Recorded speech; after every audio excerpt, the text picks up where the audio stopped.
gars yi fi ñëw ma leen benn méthode mooy nan lañu modifier suñu téléphone comme ordinateur gis ngeen ko nii mooy nan lañu modifier suñu téléphone comme ordinateur ba nga ko bëggee xam seetaan leen vidéo bi ba mu jeex n'oublie pas de vous abonner gis ngeen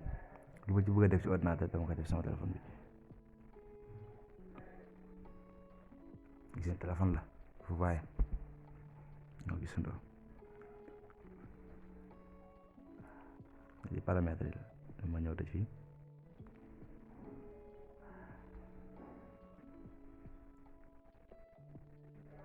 def cancel gis ngeen loolu bëgg a def ci ordinateur rek mën ngeen ko ñëw def. allez merci c'est la vidéo bi et bu leen fàtte di abonné. léegi bala ñoo commencé faaw ñu télécharger ñaari fichier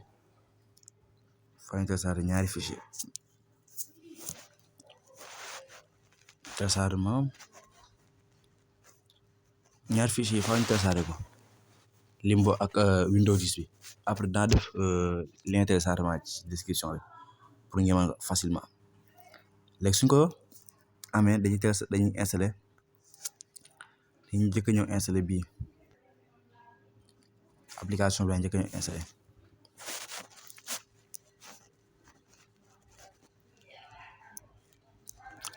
la njëkk ñëw installé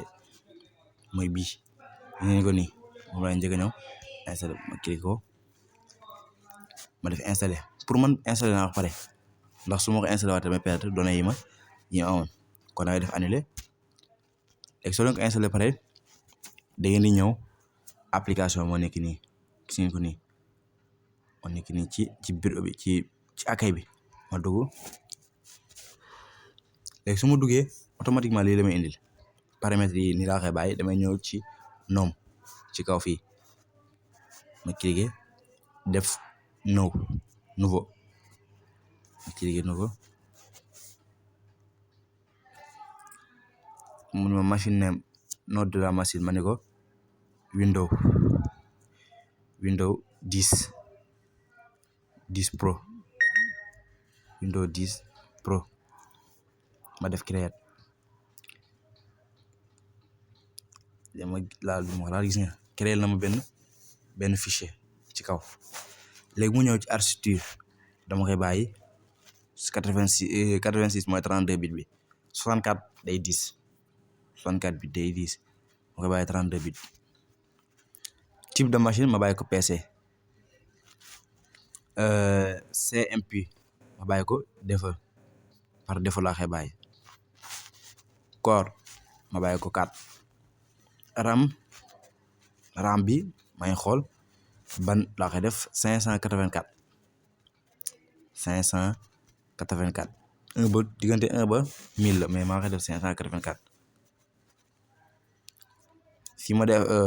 stockage damay jël hard disk A su ma jëlee hard disk A damay dem ci nom ma def open su ma defee open fi ma téléchargé woon Windows 10 bi gis ngeen bii laa jël 1 giga bi jël ko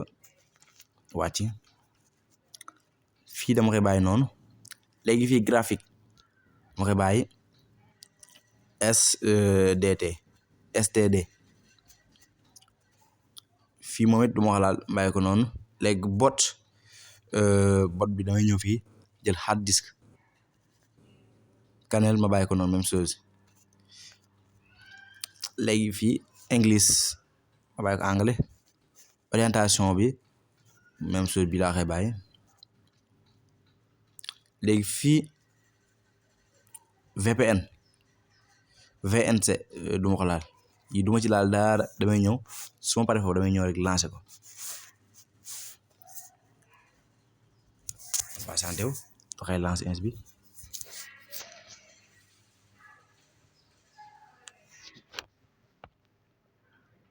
moo ngi lancer configuration bi dañuy patienté wu un moment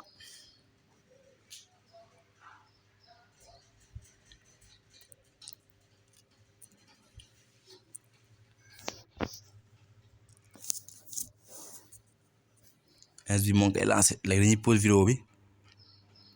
pour mu bañ a gudd bu configuration bi àggee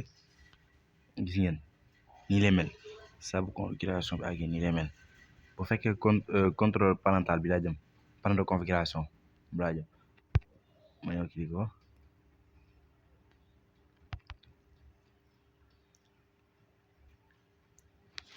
de recharger wu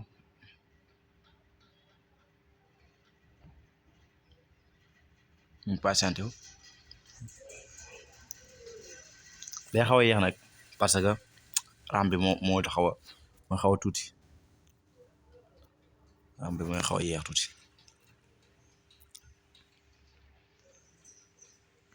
gis ngeen li Windows 10 am yëpp am na ko